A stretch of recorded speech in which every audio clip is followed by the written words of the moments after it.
Yes, Liku Spark TV tukyali eno Katwemo katale omuliro gwakutte ne gwokya ebintu by'abantu bingi, abantu bafiiriddwa essente ne ssente kubanga babadde bakolerawo, babadde basulawo, babadde bakolerawo emirimu gyabwe mingi, ab'embaawo, ab'amanda n'emirimu emirala gyonna era nga tuli mu kwogerako ko n'abatuuze batubuulira ebimu ku ebyo bayinza okubeera nga bafiiriddwa oba oliawo bekikwatako babe nga ate babadduukirira okubayambako okulaba butya bwe bayinza okudda engulu ne baddamu ne bakola emirimu gyabwe ate ne baba nga batambuza obulamu mpolampola.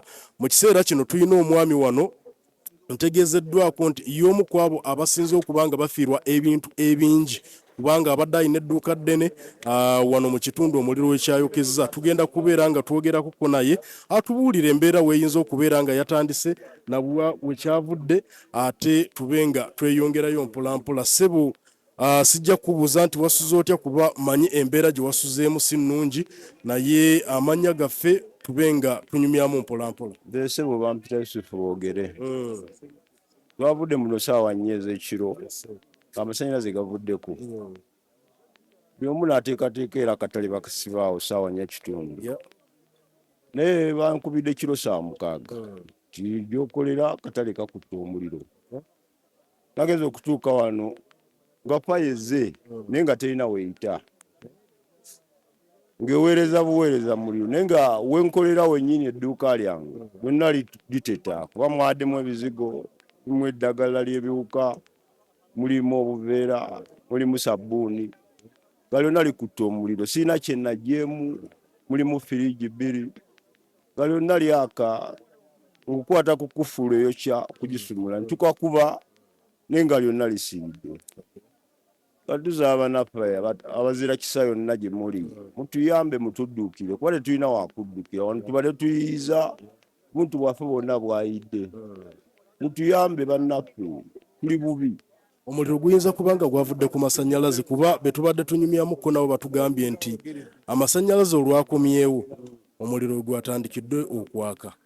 Tulina bannaffe bateekako ebintu amasannyalaze oluvaako ye kisi kyangu kyakugyako kintu ky'amasannyalaze wabula akirekako amasannyalaze oludda ne gakisangako ate gaba tegakozesebwa saawa eyo mu budde obwo wabula gakisangako ne kikwatira awo era olulala twazikiriza nga gukutte kuba twali tukyalimu wegaddira tetuguzikiza naye kati tetumanyi kituufu kyabadde okuba ffenna twali tugenze gakomyewo leeti batukubize bankubidde 6:00 n'ekitundu.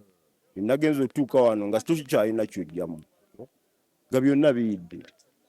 Tusaasira nnyo abantu b'omu kitundu kino olw'okuba nti bafiiriddwa ebintu byabwe era omu ku mwami abafiiriddwa ebintu byabwe agamba nti bekikwatako bonna mube nga muvaayo mubadduukirire baddemu batambuze obulamu. Tukyagenda mu maaso n'okuba nga twogeramuko n'abantu abawangalira mu kitundu kino ababadde bakoleramu emirimu gyabwe egy'enjawulo abafiiriddwa ebintu byabwe. Tukyagenda mu maaso n'okuba nga twogeramuko nabo. Nnyo bwe wasuze otya? Oli bulungi? Naawe obadde okolera mu kitundu kino? Sikolera muneeno just nze buzi waneeno kulambula kiki ekyabadde waneeno kugezaako kutaakiriza. Okay. Sofa gwe embeera ogirabye otya? Omuliro guno engeri gye gwayokezaamu olowooza abantu bafiiriddwa kyenkana ki? Abantu bafiiriddwa ebintu byabwe bingi nnyo kubanga n'ekiro twabadde waneeno tubadde twebase abantu ne bakuba endulu ne bagamba ebintu by'abantu biyidde ne tujja okujja otuuka waneeno omuliro gubadde mungi.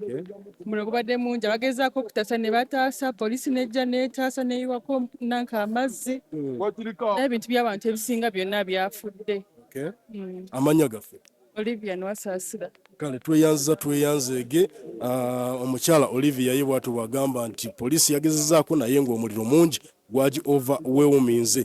Waliwo abaami wano nabo kanjogeremuko nabo ku mbeera eri wano nga bw'olaba bino ebintu byonna si bikadde si scrap wabula omuliro gwe gwabituusizza mu mbeera gye birimu. Bw'obitunuulira appliances z'amasannyalaze eri microwave bintu bya bbeeyi kitegeeza nti nannyini waabyo yafiiriddwa bukadde na bukadde bwa ssente mu muliro guno. Taata wasuze otya ssebo? Kale muzeeyi sooka ojje twogeremuko katono wano jangu. Wasuze otya? bitambula bityanga twagala kusooka kubasaasira ebintu nga byazze bubi. Yaweddewo dda byonna ninanga biki byonna ebintu biri mu bukadde bw'ebyo bufu. Okay. Sembera wano feesinge wali mu kamera kwegamba babadde babireesewo okubikanika. Kubikanika bino byonna byakutte omuliro era kyetaaga kuterezaamu kya musajja muzungu kyayonoonese bino byonna yennanga biki bino byonna byaweddewo. Kakati ogenda kuzzaako ki kubanga kasitoma ye yakuwa ekintu kye nga kiramu bulungi ogenda kikanika okimuddize. Kyakola kuba tuli mu looni kati bwe buzibu na mpozi tusiba busibi tulina kyakola. Abakulembeze bammwe mubadde mwogeddeko ko nabo ne bababuulira ki ekiyinza okuba nga kikolebwa okulaba nti mugezaako okuba nga mudduukirirwa mu mbeera yonna? Tunaba kwogerako nabo twakatuuka butuusi. Amannya gaffe Lukwago Kalimu. Kale embeera bwetyo bweri ebintu ndowooza obiraba byayonoonekedde ddala wano lino nno ddagala oba eryajajja mu kasalino kakati oba eriwonya Nabbuguma omanyi bagira abakyala be basinga okulimanya obulungi. Kambuuze ku bakyala bano bambuulire bamaama mwasuze mutya muli bulungi kakati lino ddagala ki? Eddagala liwonya endwadde eŋŋanda oba olubuto olukuluma oba bisule. Wabadde alitunda? Nze omu ku babadde balitunda wane. Kakati liweddewo. Kakati mugenda kutandikira waki pulaani ki gye mulina? Tetumanyi ebyaddala tetumanyi era tusaba gavumenti etuyambe kuba bannaayo tetumanyi kiddako era tetulina kiddako kuba byonna biweddewo tetutaasizaamu kintu yadde ekimu. Temubaddemu ssente enkalu mu dduuka we mubadde mukolera? Ssente enkalu zibaddemuko era zibaddemu bw'okola nga tolina kyosuubira n'olekamukko n'oddayo eka. Amannya gaffe? Amannya nze Namiiro Hawula. Waliwo ko omukulembeze yenna mu kitundu kino gwe mwayogeddeko ko naye? Omukulembeze badde sinnamanya bulungi kuba nange naakatuuka simu zange tezaasuzeeko bagenza okunkubira ku makya nga baŋŋamba nga naakagissaako. Kati bannange balabika oba nga balina gwe boogeddeko nawe oba oli awo. Tweyanzeege katweyongereyo mpolampola wano tukyagezaako okuba nga tunyumyamuko n'abantu abafiiriddwa ebintu byabwe mu omuliro gwayokezza ebintu by'abantu era n'essaawa eno we twogerera gukyayaka gukyayokya ebintu eby'enjawulo naye nga bagezaako okulaba nga bajjamuko ebimu. Maama sooka ojje. Ebintu by'abantu bingi ebyasobodde okuba nga bisirikira mu muliro guno. Tukyagezaako okuba nga tunyumyamuko n'abantu ab'enjawulo. Muzeeyi sooka ojje twogeremu. Amannya n'eddoboozi nze Ssengabi Bosco nga njogera sitya Katonda. Kitegeera kye njagala okubuuza lwaki fire brigade eri wali kumpi ne batajja kudduukirira muliro guno ne baleka ate ne batayiza ne gati ne bagigala tumala kulonda ne basooka batwokya. Fire brigade ye yabadde etaayiza neggalawo geeti. Nedda ssebo kye njogera njagala ompulirize bulungi nnyo. Lwaki geeti bagigadde? Baani abaagigadde geeti? Abo bennyini abo abaabikoze. Fire brigade yiriyo wali singa kubadde kwekalakaasa nga tukumye ebyoto oba tebalize poliisi teyandize. Lwaki poliisi tedduukira ate nga ne poliisi yiri wali teyasobodde kuba simu kugenda wali kubategeeza nti ne bagaana okujja? Lwaki baagaanye? tumala kulonda awo ne basooka batwokya. What are you? Kale sebo sooka ojje jangu wano ebintu bino byatandise bitya? Amasi ebintu byatandise bwe biti omuliro gwazze essaawa 6 bagujja essaawa 6 poliisi tugiina wano kakati enjogera mazima kati poliisi yataayizza abantu abadde ebweru okujja okuyamba ebintu byabwe ne bagaana okuyingira egenza okujja ng'ebintu byonna bimaze okukola ki okusaanawo.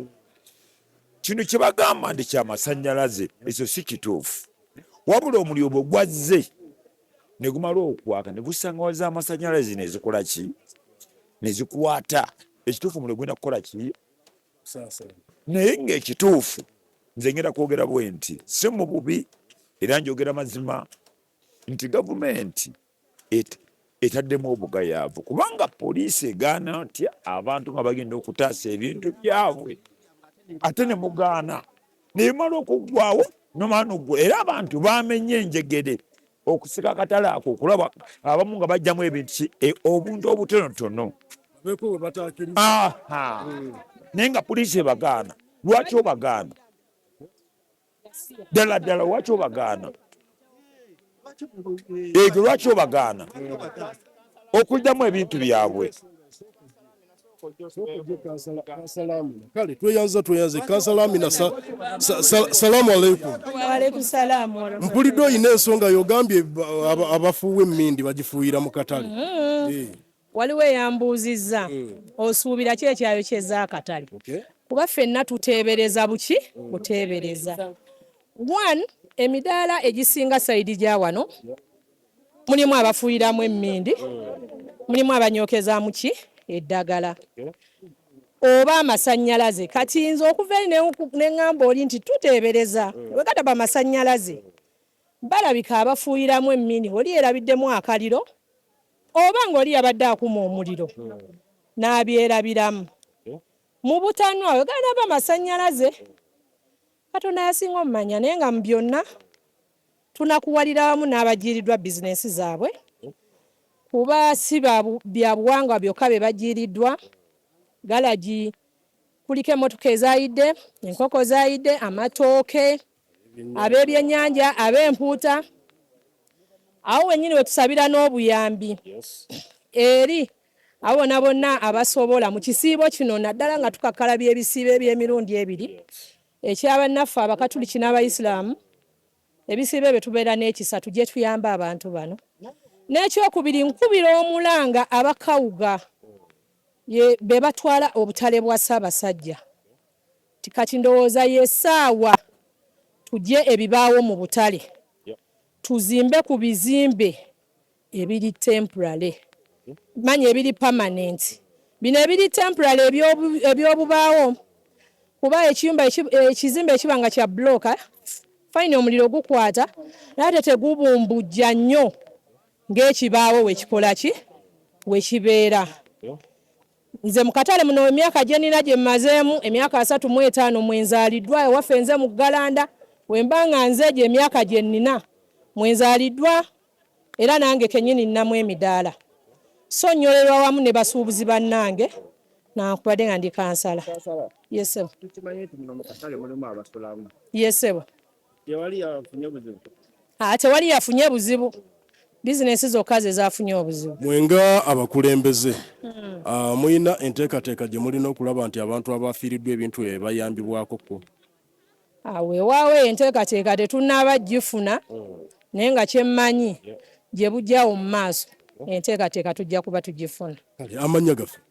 Amannya nze Namuga Amina Mukungu, kansala omukyalo wa Katwe 1, ate era kansala eyawangula era n'alangirirwa ku kifo kya Katwe 1, Katwe 2, Sambya Rairies. Tweyanzeege y'omu ku basuubuzi ate nga mukulembeze mu kitundu kino eky'Ekatwe, mu katale wano wennyini ewajjidde ebintu by'abantu nga bw'olaba embeera. Kamera paasoni wange nga bw'akulaga embeera bw'eri, ebintu bingi nnyo ebyasirikidde mu muliro guno ate nga omuliro era gukyayaka. Bali mu kuzikiriza buzikiriza kakati kye tulimu kye bayita the aftermath, oba oluvannyuma lw'enjega ng'emaze okugwa. Bino byonna bintu by'abantu ebyajiiridde mu katale eri bagezaako okuba nga bagira. Aliwo Naalongo. Y'ono Naalongo. Ono ye Naalongo. Asobodde okutaasa abaana bamanyi okubeerwanya bataasa ne ssente ze. emipiira gyabwe gyabyayi naye tegyayidde awo otegerera amaanyi g'emisambo Naalongo gyetaasiza gyokka emisambo gyetaasiza gyokka ovanga omuliro gubadde bwe gutyo omwana ow'ekyayi n'atajja omwana ono n'atajja ebibbo ne bitajja totegeera nti Fuye sente agisanzeewo Naalongo wangi n'akasente n'okasanganga nakomanga mwekali mweziri sente okalaba zirabye kawulira noziraba nzirabye n'ababbi ne baziyita kati ng'ovaawo ng'otuzannyirako tozanyira ku maanyi ga Naalongo bategedde ne taaba tumwagala naye wuuyo bamutaasizza kati gwe ekitegeeza Naalongo gwe tolina kintu kyonna kye wafiiriddwa mu muliro gwe nafiiriddwa bwe akayumba konna kali ku ttaka naye abaana bo beekuumye ne babeerawo era ŋŋenzo banoonya nga weebali nga bali safe kale tweyanza ge Naalongo tuddemu tubazimbire abaana beeyagale bazannye kale bawuge obweza bwa Naalongo ne Ssaalongo bwebwo katweyongereyo mpolampola tukyanyumyamuko n'abatuuze esebo bugamba otya omuliro gukutte akatale ekiro kiramba naawe gwakusanzeeyo ng'olinga gwayokezza ati gwanyikize tondaba muliro gwe gwakwokeza tulwanyisizza ebintu by'abantu okubijjamu obisenvula obiteeka ebbali teri ayamba ekiro kiramba tulwana olutalo ku byogerebwa nti poliisi yasoose kubagaana kuyingira okutaakiriza ebintu bituufu oba balimba bituufu poliisi ngayo ekintu kino erina kyemanyiiko nebanakola ki ekintu kino erina kukola ki poliisi erina kyemanyi ku kintu kyemanyiiko omuliro gukutta akatale okuva ssaawa 6 paka ssaawa 9 teri azikiza muliro tukaabye nze ndi musajja ne ssaawa yanu kyakaaba amaziga lwaki temutuyamba fiiriddwa ebintu byonna emidaala gisasise lwaki temutuyamba mwatugoba ku kkubo ne tuvaako tetudda mu butale tetutekawo emidaala mujokeza tukole tutya kale mwagala tulye eki okukwatibwako ndowooza obubaka mu bufuna bulungi nnyo abantu bali mu bulumi obw'ekika ekyawaggulu bakuba omulanga bayambibweko mu mbeera yonna esoboka tuze mu maduuka mugokeza tuze mu butale mubokeza katukole tutya buli ali gyali ng'okwatibwako ensonga abasuubuzi bava ku makubo badda mu butale badda mu maduuka naye ate n'olwaleero wetwogerera ebintu byabwe bingi ebisobodde okubeera nga bisirikira mu muliro tugenda kubeera nga tukoma wano enkya ey'olunaku olwaleero nze Ahmed Wahab ngenda kuzza mu studio ewali Kefas ne Myuka babe nga bakwongerayo ne program eya Spark ku makya tubadde wano ekatwe abantu we bafiiriddwa ebintu byabwe ebingi ennyo nga mulimu ne ssente enkalu kubanga abamu babadde bakola ate nga n'akasente bakaleka munda omwo ova ku Spark TV siba bulungi weeraba